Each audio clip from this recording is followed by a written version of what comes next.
जिसके कवि है सूरदास जी। सूरदास जी ने ज्यादातर कविताएं या साहित्य जो भी इन्होंने लिखा है ज्यादातर किस देवता के ऊपर लिखा है इन्होंने? कृष्ण जी को। तो किस देवता को, कौन से मार्गी है ये? कृष्ण मार्गी। और जो तुलसीदास जी है वो किस मार्गी, कौन सी शाखा को अपनाते हैं? राम जी को, श्री राम जी को अपनाते हैं। ठीक है। अब यहाँ जो है सूरदास जी के पद में जिनके अंदर सूरदास जी ने दोहे के आधार पर अपनी जो भक्ति है, अपने जो उनके अंदर भाव है उनको प्रस्तुत किया है। इस तरह से किया है।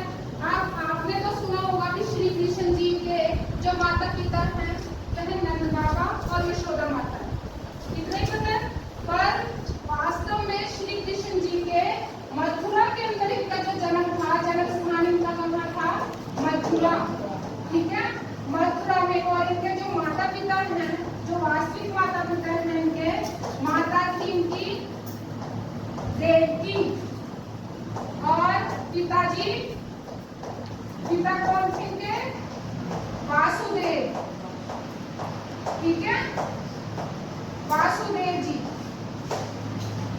मथुरा के अंदर जो इनके कंस थे, मामा जी थे कंस इनके, इनके जो मामा थे कंस थे, जो बहुत ही अत्याचारी था और अपनी प्रजा को हर तरह से मतलब इनको सताता था। अब क्या हुआ? कंस जैसे ही वासुदेव और देवकी की शादी हुई तो एक भविष्यवाणी हुई।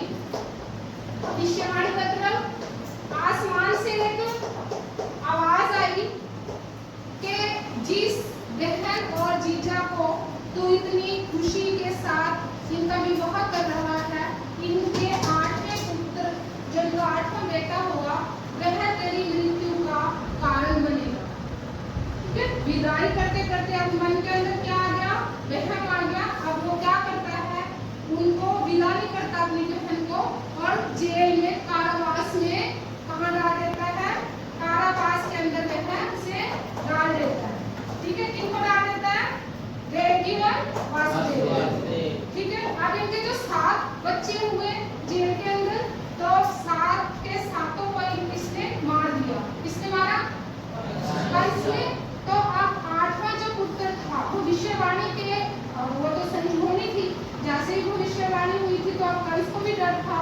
अब 8वां पुत्र हुआ जैसे ही कृष्ण जी के जो पिताजी थे वासुदेव, वो अपनी टोकरी में उठाकर उनको, हम थोड़ा सा मतलब ज्यादा विस्तार पूर्वक नहीं चलते, थोड़ा सा तुम्हारे इसको मैं आपको थोड़ी कहानी बताती हूँ जिससे आपको ये पता चले कि कृष्ण जी क्या बोलते हैं और उनका यहाँ गोकुल, द्वारिका और मथुरा से क्या उनका संबंध था।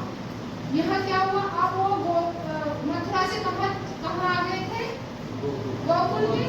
जो उनके पिताजी उनको रात के अंधेरे में, जब जैसे उनका जन्म हुआ, जेल के जो कारावास के दरवाजे ताले थे सब कुछ अपने आप ही खुल गए और वो वहाँ कहाँ ले आए थे उनको?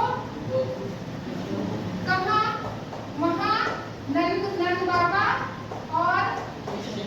और दूसरी माता यशोदा। ठीक है, इनके यहाँ रात को दे आए। ठीक है, अब कहाँ है वो? गोकुल में, द्वारिका में। गोकुल में अब क्या होता है? कंस को मारने का टाइम आ गया, 12 साल हो गए। अब कृष्ण जी मथुरा आए हैं। वहां पे उनका जो संबंध था गोपियों के साथ बहुत अच्छा था। ग्वालियर के दोस्त थे, सखा थे, वहां खेलते थे, कूदते थे, अच्छी तरह से रहते थे। अब क्या हुआ? आ गए ये कहाँ? मथुरा में। पर इनके वियोग में जो वहाँ इनके मित्र थे, जो सखा थे, जो ग्वालियर थे, जो गोपियां थी, अब वो क्या तड़प रही है कि हमारे जो कृष्ण जी थे चले गए और अब हमसे मिलने नहीं आ रहे। तो उसके आधार पर सूरदास जी ने यह सूरदास के पद लिखे हैं। श्री कृष्ण जी उनका दोस्त था, साथ ही था उद्धव। उद्धव के हाथ एक संदेश भेजते हैं कि आप जाओ और उनको बोलो कि इतना वियोग में मेरे दुखी होने की जरूरत नहीं, मैं आऊंगा और आप एक बार जाकर गोपियों की विरहाग्नि है उसको शांत करो। ठीक है, अब पहला पद है इसके अंदर व्यंग रचना है, कटाक्ष है, उल्हाना देती हैं गोपियां श्री कृष्ण जी के बारे में उद्धव को। उद्धव आया ना गोपियों के पास, तो गोपियां श्री कृष्ण जी के बारे में कटाक्ष करती हुई, व्यंग करती हुई उद्धव को बोलती है कुछ कुछ। क्या बोलती है? उद्धव तुम हो अति बड़भागी। फिर उद्धव तुम तो भाग्यशाली हो। बड़भागी का मतलब भाग्यवान हो, भाग्यशाली हो। यहाँ भी गोपियों ने भाग्यशाली कहने के पीछे व्यंग छिपा है कि आप श्री कृष्ण जी के साथ दिन रात रहते हो, परंतु उनके बारे में आपको नहीं पता। हे उद्धव तुम तो बहुत भाग्यशाली हो। अप्रस रहत स्नेह तगाते नाही मन अनुरागी। कहते हैं अप्रस मतलब नीरस है, अछूता है, जिसके रस में आप डूबे ही नहीं।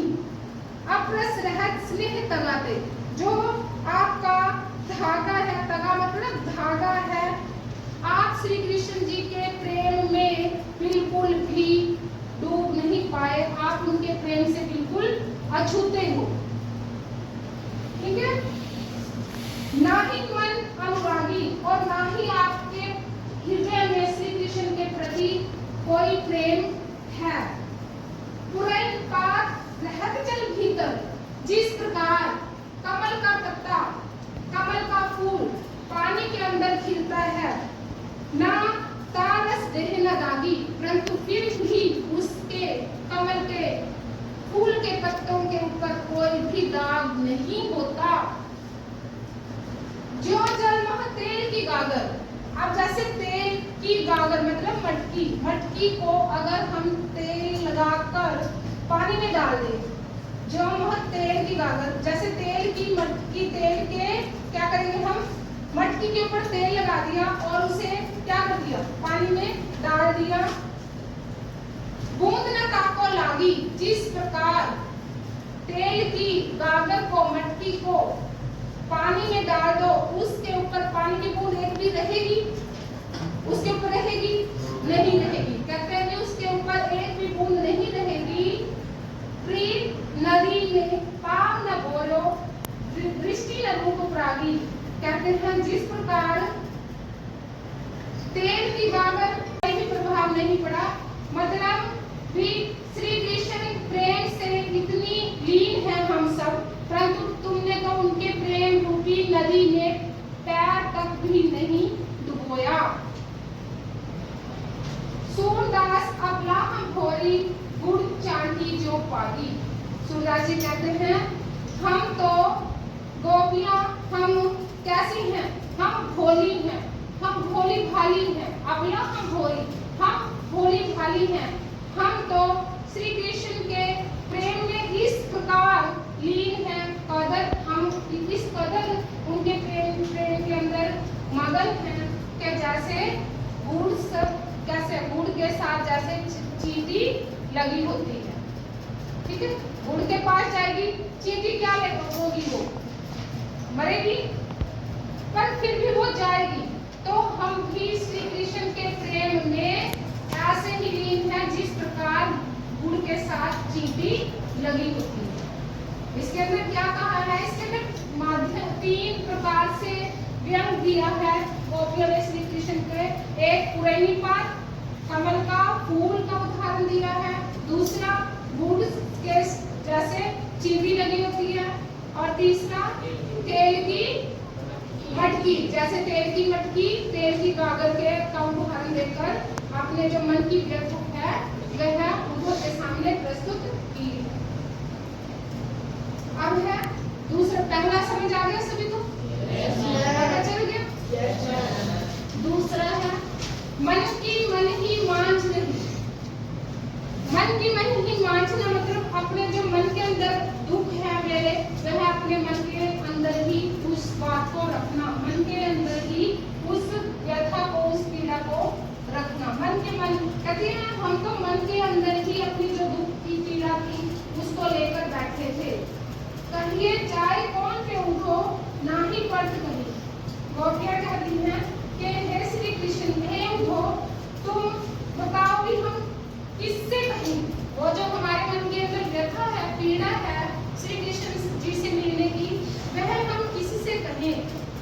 अवधि आधार आस आवन की। अगर किसी के आने का समय किसी का पता हो भी ये है। अब आप देखो, अगर आपके घर से कोई बाहर जाता है और बोल के जाए कि हम इतने समय में वापस आ जाएंगे, तो आप उनका इंतजार करोगे, ऐसे करोगे भी हाँ मेरे वो आएंगे, इस समय आएंगे। परंतु अगर आपको कोई बोलकर भी ना जाए भी कब आएगा, कौन आएगा, कहाँ, तो आप कैसे होंगे? एक मन के अंदर ऐसे होगा भी पता नहीं कब आ जाएंगे, पता नहीं थोड़ी देर बाद आएंगे, पता नहीं कल आएंगे, पता नहीं परसों आएंगे। ऐसे मन के अंदर एक उधेड़-बुन सी आपके चलती रहेगी। कहते हैं कि आप किसी के आने की पता हो, समय का पता हो, तब तो जो दुख है वह सहा जाता है भी हाँ कोई बात नहीं, आज आ जाएंगे, कल आ जाएंगे।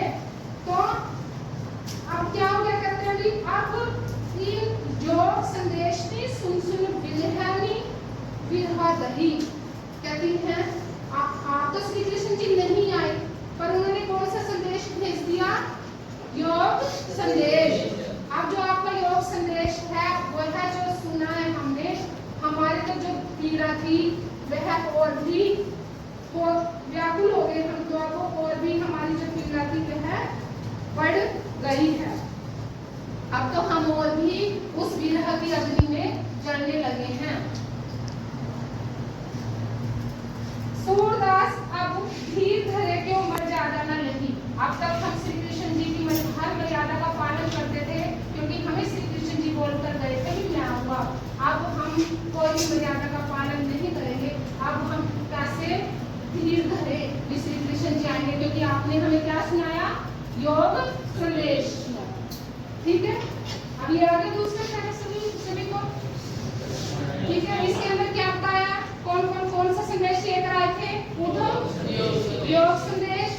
और अब गोपियां क्या कहती हैं कि हमने आपका योग संदेश जो है हमें हमारी जो विरह की अग्नि थी उसके अंदर घी का काम करके हमें और व्याकुल कर रहा है।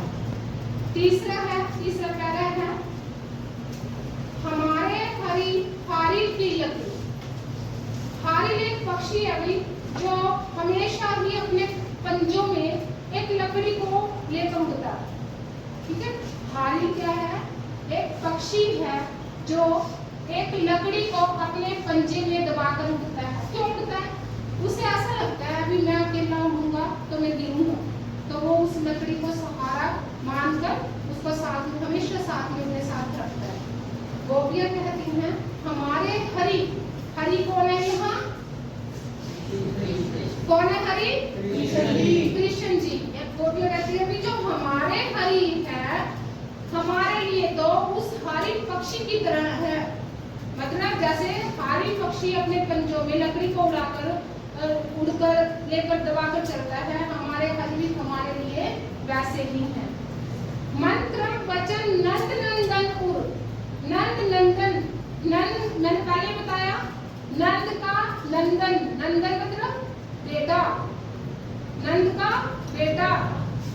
मन क्रम वचन, हम तो अपने मन से, क्रम से और वचन से उस नंद के नंदन, मतलब नंद नंदन कौन है? हम कौन थे नंद के नंदन?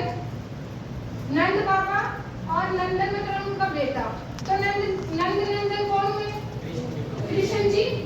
कृष्ण जी हुए। नंद नंदन की बात कर रही हूँ कि नंद के नंदन मतलब नंद के बेटे। मन क्रम वचन से हमने तो नंद के बेटे मतलब श्री कृष्ण जी को दृढ़ कर पकड़ी।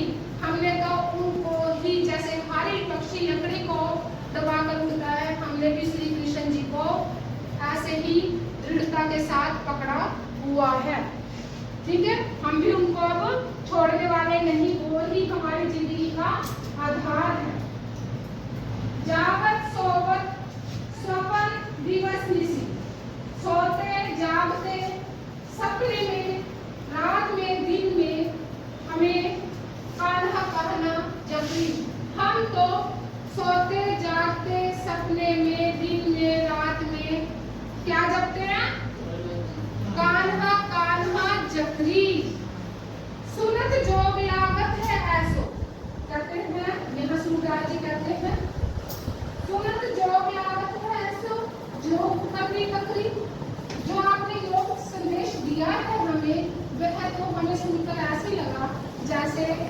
कड़वी ककड़ी होती है।